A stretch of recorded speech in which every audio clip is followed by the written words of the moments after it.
Out of all the gaming trends from the last couple of years, Vampire Survivors and all of its clones is definitely my favorite. The newly coined bullet heaven genre is fantastic, starting with Vampire Survivors, who itself was inspired by Survivors. I think since then, we've gotten so many different games that have tried to put a spin on it that we ended up a little tired of the genre, and I think most people just like playing Vampire Survivors. So that makes it even more surprising that for me, and I've played most of these games, the best one since Vampire Survivors is Holocure Save the Fans, which is a Hololive fan game that you can obtain on Steam completely for free because it's a fan game, so they can't charge for it, but it's not one of those Steam prologue situations. This is a full game for free. It does the fundamentals of Vampire Survivors just as well as Vampire Survivors in my opinion, sometimes even better,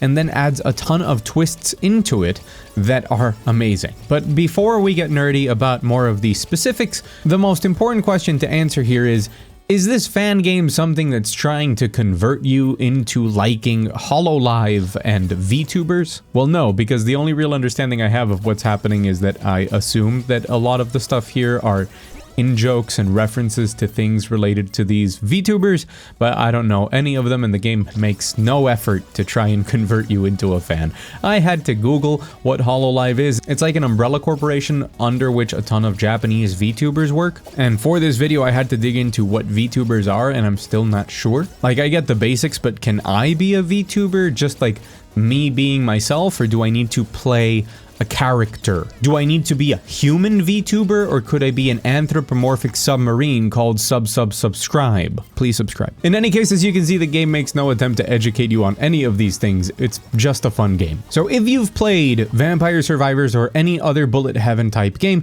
you know what to expect generally in this game.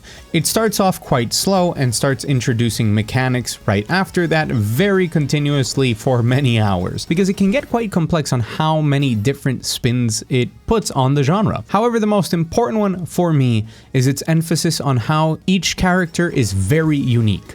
You have 38 different playable characters, the majority of which you'll have to unlock, and each of them not only has their own signature weapon with their own ascended version or evolution of that specific weapon that only they have, but they also have a unique set of passive skills that you can level up that really make it clear that each character has their own unique playstyle. Some characters benefit much more from different passives and different weapons to equip because they will suit those passives and their unique parts of their kit much more. You might have a character that focuses on healing because every time they heal, they do an extra attack with more damage. So passives that make food drop or give you life steal are invaluable on them. You might have a different character that's in a very buffed up state as long as they're full HP. So you want to build them around immunity and shields so that their actual health pool is never touched and you don't lose the buff. You have characters that scale with critical hit. You have characters that scale with attack speed. You have characters that scale just with speed and moving really quickly. Each character really does its best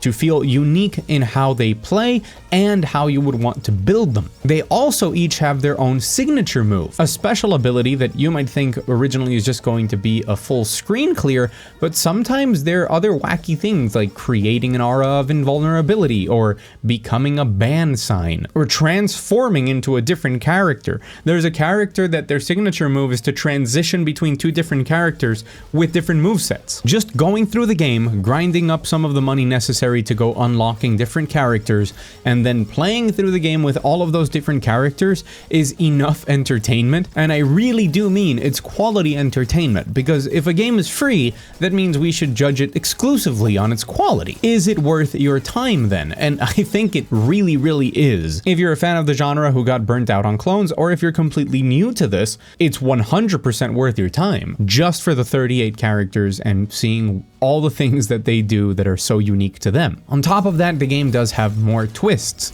Every character, as I said, starts with their signature weapon, but you still have your full suite of passive slots that you need to fill up, and you also have the rest of your weapon slots to fill up.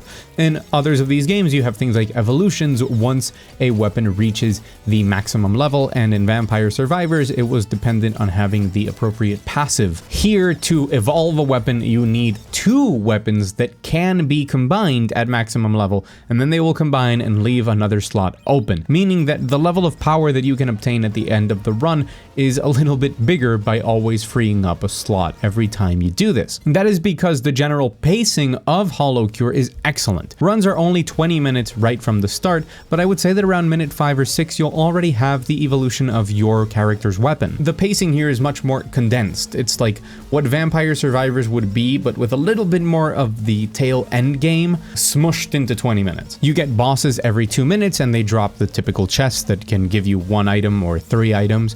You have something called anvils that you can use to select a specific upgrade or to add damage to an already fully upgraded weapon. There's also a stamp system where enemies can drop random stamps that you can equip to your main weapon. The biggest difference though comes from the actual control system. Most of the characters really require aiming for their starting weapon. Some don't, some require absolutely no aiming like you would in Vampire Survivors, or a very basic general aiming, but I would say most of them benefit from playing it like a twin stick shooter. When you combine the fact that you have to be aiming to maximize your damage output plus the signature abilities, it feels like a much more active game to play, which at least to me puts me much more in a flow state than Vampire Survivors that sometimes just kind of feels like move away from thing, basic brain function and then nice colors. Here, I feel like strategy is much more rewarded. When you put all of these things into a blender, and for me, really, the more active gameplay style plus the 38 characters that are all so unique to play with, it's a phenomenal investment of your time, but I mean, it can go beyond that, because if you're the type of person that really loves grinding, the way that you obtain characters in the game is through a gacha system, a completely free gacha system. It's with the in-game currency. You also have your typical just upgrade my attack, but the end game is just rolling on the gacha banners.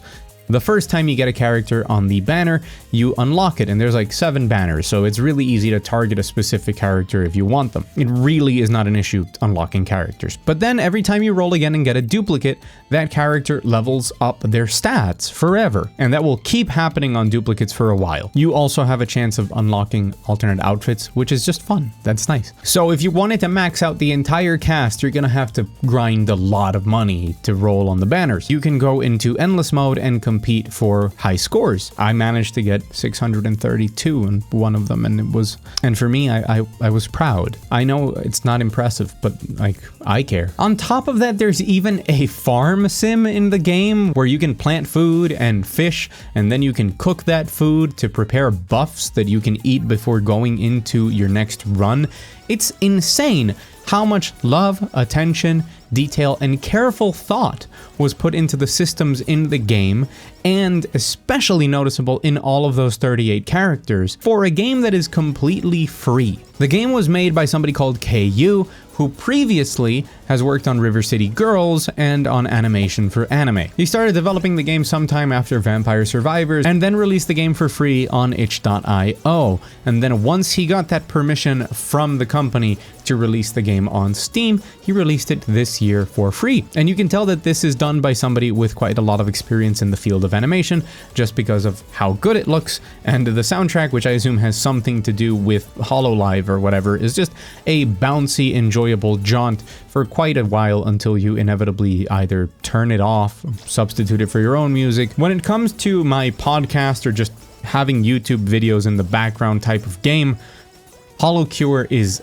just the best that you can go to right now. It is one of my favorite games of 2023, and you can go play it right now. Like I said, whether you're a fan of Vampire Survivors that got burnt out with all of the clones, or if you're completely new, please go ahead and check out Holocure Save the Fans. I've been Mugthief for now. Wait a little bit and I'll become subscribe, which is what I want you to do right now. If you want the best in news, reviews, and commentary, go hit that button, and while you're there, hit the like button so more people see this video.